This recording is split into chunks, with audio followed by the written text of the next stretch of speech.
Halo, perkenalkan nama aku Michael Asaya Samputra. Perkenalkan, nama saya Sender Coughlin. Kami dari Prodi Sistem Informasi ini membuat video tentang seputar sistem informasi yang bertema ini. Nah, di sini kami akan membuat video tentang percakapan dua teman kos yang membahas tentang situ. Selamat menyimak. Apa itu sistem informasi? Aku masih bingung, sebenarnya sistem informasi itu apa sih? Nah, sistem informasi itu gampangnya adalah gabungan antara teknologi, orang, dan proses bro buat ngumpulin, mengolah, dan menyajikan data. Oh, jadi kayak mesin pengolah data gitu ya? Lebih dari itu bro, sistem informasi nggak cuma soal teknologi, tapi juga gimana manusia dan prosesnya itu saling terhubung. Nah, misalnya nih bro, di toko online ya, teknologi itu websitenya, prosesnya itu ada transaksi, ya manusianya itu adalah pembeli dan penjual, jadi kayak aktornya gitu deh bro. Oh, aku paham sekarang.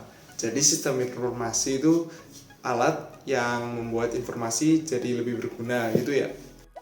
Exactly, kalau datanya acak itu cuma sekumpulan angka bro, tapi dengan sistem informasi, data itu jadi informasi yang bermanfaat. Oh, jadi intinya sistem informasi itu bukan cuma sekedar teknologi, tapi itu gabungan manusia dan proses ya? Yap, bener banget. Tuh, kamu udah tangkep kan konsep dasarnya? Teknologi informasi. Untuk keunggulan. Kompetitif. Bro. Bro, lu tahu nggak teknologi informasi itu sekarang jadi senjata loh buat perusahaan menang di pasar? Serius? Contohnya gimana tuh? Contohnya ya gampang aja sih bro. Gojek sih misalnya, aplikasi yang sering kita pakai. Nah, mereka tuh pakai aplikasi buat mempermudah akses layanan. Terus data penggunanya kayak kita nih dipakai buat mereka bikin promo yang tepat sasaran. Oh, jadi mereka mengerti kebutuhan pelanggan dari data gitu. Nah, betul banget tuh bro. Itulah yang bikin mereka unggul dari berbagai kompetitor. Sama tuh bro, kayak Shopee dan Tokopedia yang pakai AI buat rekomendasi produk mereka. Orang-orang jadi lebih sering belanja deh. Menarik. Jadi teknologi informasi itu bikin perusahaan lebih efektif dan responsif sama pasar ya? Exactly, teknologi itu nggak cuma alat bro, tapi strategi buat tetap relevan di persaingan. Setuju banget. Jadi makin paham pentingnya belajar teknologi informasi. Perkembangan. Sistem informasi. Bro, lu tahu nggak perkembangan sistem informasi itu keren banget loh. Dulu cuma manual, sekarang udah sudah otomatis. Sistem informasi? Yang kayak gimana tuh maksudnya? Aku ceritain bu ya dari dulu. Nah, dulu itu data masih dicatat bro, manual di kertas, pakai buku tuh. Terus tahun 40-an di Amerika sana mulai pakai komputer yang besar banget tuh bro, disebutnya mainframe. Oh, komputer gede banget yang cuma bisa dipakai perusahaan besar ya? Ya, betul banget. Nah, lalu tuh 40 tahun kemudian, tahun 80 nih bro, di Amerika sana muncullah PC atau personal komputer. Ya, itulah yang membuat kita, orang-orang seperti kita ini bisa mempunyai komputer sendiri di rumah. Dan sekarang udah canggih banget. Ada internet, cloud computing, sama AI. Exactly. Nah bro, sekarang makanya sistem informasi itu nggak cuma cepet, tapi juga pinter juga. Contohnya kayak algoritma deh yang ada di YouTube, ada di TikTok, yang bahkan rekomendasiin film buat kamu. Jadi sistem informasi itu terus berkembang buat mempermudah hidup kita ya? Yap, dan itu bikin dunia jadi lebih efisien. Analisa sistem informasi. Wala. Kamu tahu nggak, sistem informasi itu sebenarnya langkah awal yang krusial loh dalam pengembangan sistem. Analisa? Maksudnya ngapain aja? Jadi pertama bro ya, kita tuh harus cari tahu nih masalah apa sih yang dimiliki oleh pengguna. Misalnya ya, kenapa sih mereka butuh sistem baru? Kayak kebutuhan survei gitu ya? Betul banget. Habis itu kita analisa nih guys, data yang ada. Apa aja sih alur kerja yang udah berjalan, mana aja yang perlu diperbaiki, dan bagaimana sih teknologinya bisa diimplementasikan untuk membantu sistem yang ada.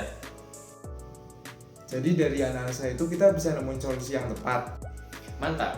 Kalau analisanya salah, solusi yang dibuat juga tidak sesuai bro sama kebutuhan. Berarti analisa itu kayak fondasi ya? Kalau nggak kuat, sistemnya bisa gagal. Exactly. Makanya bro, analisa itu harus detail dan melibatkan semua pihak yang terlibat.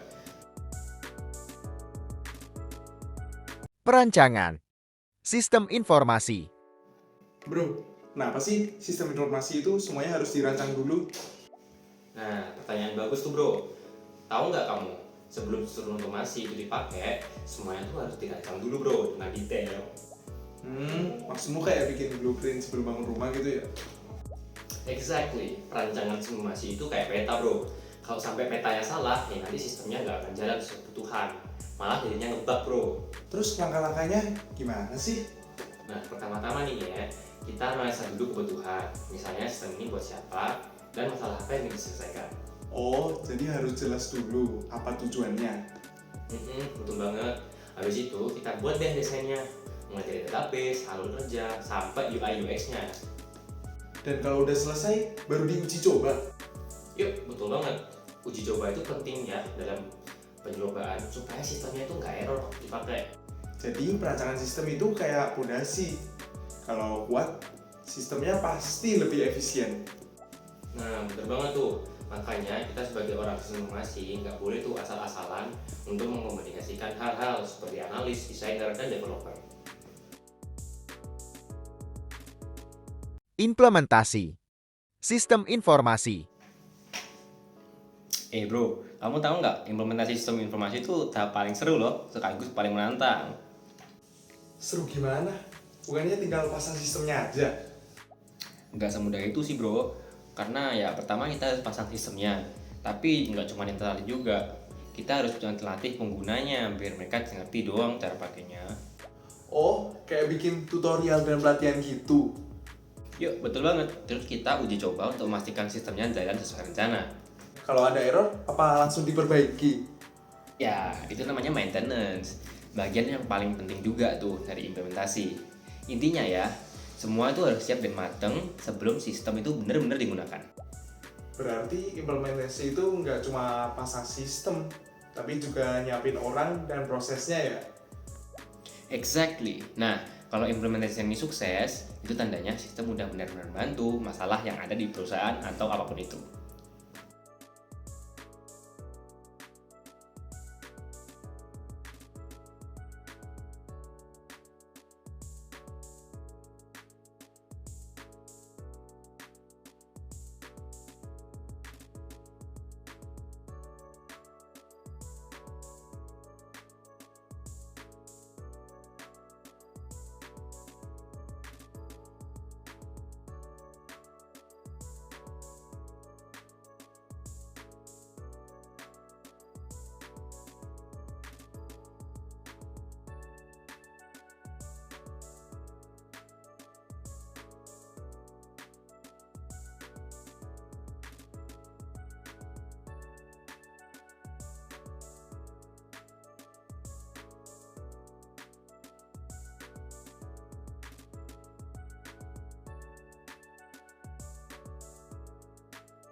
Jenis-jenis sistem informasi.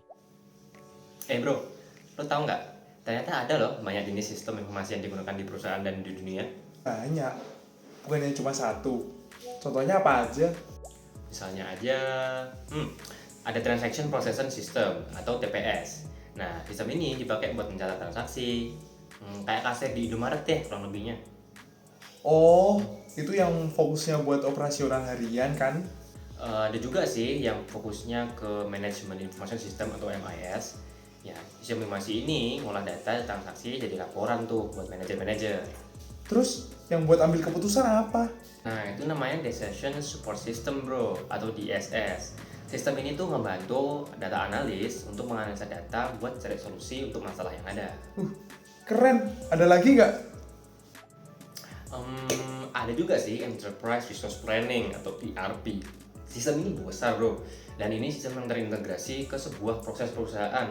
Nah, mulai dari keuangan nih sampai logistik, mungkin sampai HR juga. Berarti jenis sistem informasi itu beda-beda sesuai kebutuhan perusahaan ya? Exactly, dari yang operasional sampai strategi, semua itu saling melengkapi.